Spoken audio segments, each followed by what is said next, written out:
सबसे पहले तो मैं राष्ट्रीय जांच एजेंसी के पूरे परिवार को बहुत मन से बहुत बहुत शुभकामनाएं और अच्छे काम के लिए बधाई देना चाहता हूं।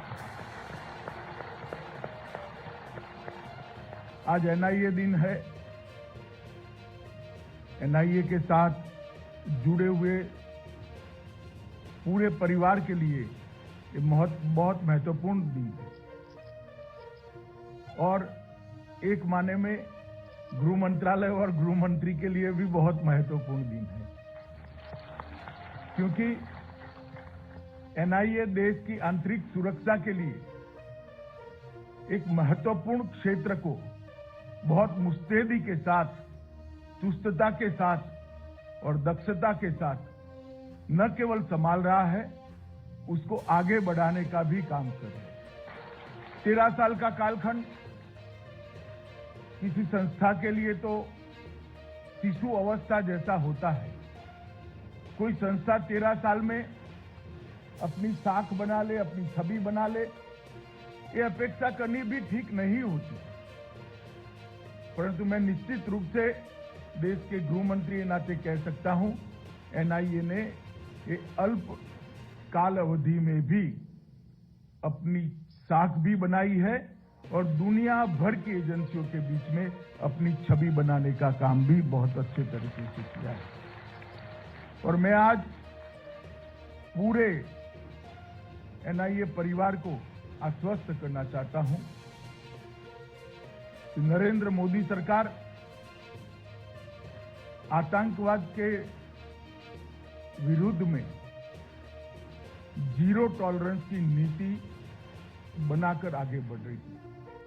मोदी जी ने पूरे देश के सामने $5 ट्रिलियन की इकोनॉमी का लक्ष्य रखा है और ये $5 ट्रिलियन की इकोनॉमी का लक्ष्य हमें सिद्ध करना है तो देश की आंतरिक सुरक्षा सुनिश्चित करना बहुत जरूरी है। और 13 साल हो गए एनआईए को बने हुए, लगभग 400 से अधिक मामले दर्ज किए गए हैं।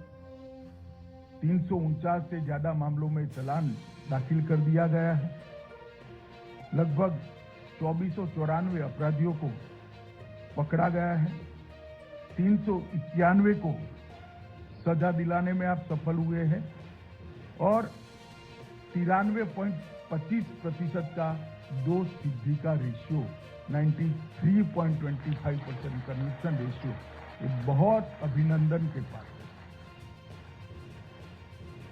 देश में नरेंद्र मोदी जी की सरकार बनने के बाद 2014 से एनआईए के सशक्तिकरण के लिए हमने ढेर सारे काम किए हैं और हम चाहते हैं, सरकार की ये मंशा है कि एनआईए सशक्त बने, मजबूत बने और दुनिया भर में एनआईए की आतंकवाद विरोधी एजेंसी के रूप में एक स्वीकृति आए।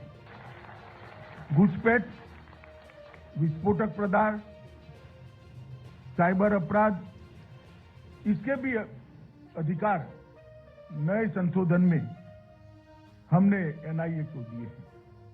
पहले एनआईए आतंकवादी संगठनों को आतंकवादी संगठन घोषित करने का अधिकार रखती थी। अब हमने संगठनों के साथ साथ व्यक्तियों को भी आतंकवादी घोषित करने का भारत में पहली बार अधिकार एनआईए को दिया है और अब तक 36 व्यक्तियों को आतंकवादी घोषित कर दिया गया है। एक नए प्रकार की शुरुआत है। जब बिल लेकर मैं पार्लियामेंट में गया तो उन्होंने कहा कि काफी लोग तो देश के बाहर होंगे।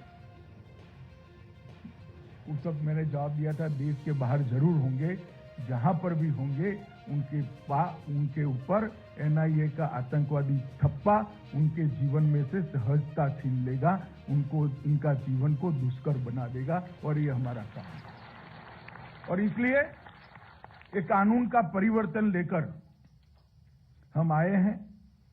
एनआईए के प्रशिक्षण पर मैं बहुत वजन देता था। मुझे आनंद है कि जुलाई 21 में एनआईए के प्रशिक्षण और क्षमता निर्माण के लिए राष्ट्रीय पुलिस एकेडमी हैदराबाद के साथ एक करार कर लिया गया है और अब ये काम आगे भी बढ़ गया है। एनआईए को विश्व की अन्य शक्तिशाली एजेंसी के रूप में विकसित करने के लिए, उसका पेशेवर कौशल को बढ़ाने के लिए 2 विशेषज्ञों के एक सेल की भी स्थापना की गई थी। अनेक प्रकार के कठिन क्षेत्रों में एनआईए ने विगत 7 सालों में बहुत अच्छा काम किया। मैं विशेष उल्लेख करना चाहता हूं कि जम्मू कश्मीर का। जम्मू कश्मीर के क्षेत्र में आतंकवाद से लड़ना एक बात है, आतंकियों से लड़ना एक बात है, मगर आतंकवाद को जड़ समेत उखाड़ कर फेंक देना दूसरी बात है। और वो अगर उखाड़ कर फेंकना है तो टेरर फंडिंग की उनकी सारी व्यवस्थाओं को ध्वस्त करना। 2014 में मोदी जी के प्रधानमंत्री बनने के बाद 18 और 19 में एनआईए ने टेरर फंडिंग के जो मामले रजिस्टर किए, उन्होंने, मैं विश्वास से कह सकता हूं कि आतंकवाद को जड़ से उखाड़ने में बहुत बड़ा सहायता किया है। टेरर फंडिंग पर आज तक हमारी एजेंसियों ने उनके अलग अलग तरीकों पर, निर्दोष दिखते तरीकों पर कभी भी आघात नहीं किया। पहली बार 18 और 19 में एनआईए ने जो केस रजिस्टर किए, इसके कारण आज उनको पैसा मुहैया कराने वाले सरल रास्ते नहीं बचे। हो सकता है कि किसी भी दुश्मन को समाप्त न कर, मगर उसके रास्ते में दखल तो दे ही सकते हैं, उनका रास्ता दुष्कर तो बना ही सकते हैं। और ये काम एनआईए ने बहुत अच्छे तरीके से किया है।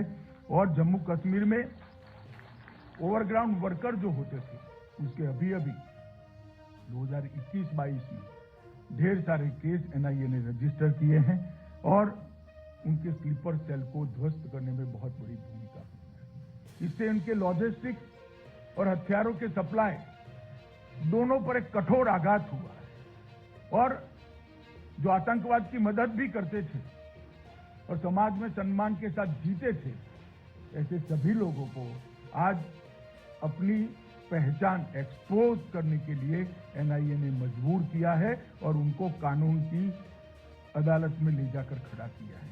मैं मानता हूं ये बहुत बड़ी बात है।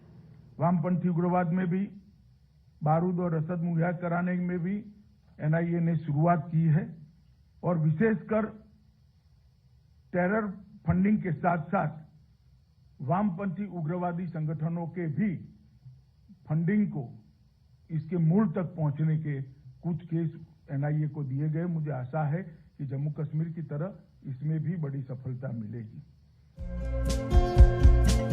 हमारे चैनल को लाइक, शेयर और सब्सक्राइब जरूर करें और नई अपडेट्स के लिए बेल आइकन दबाना ना भूलें।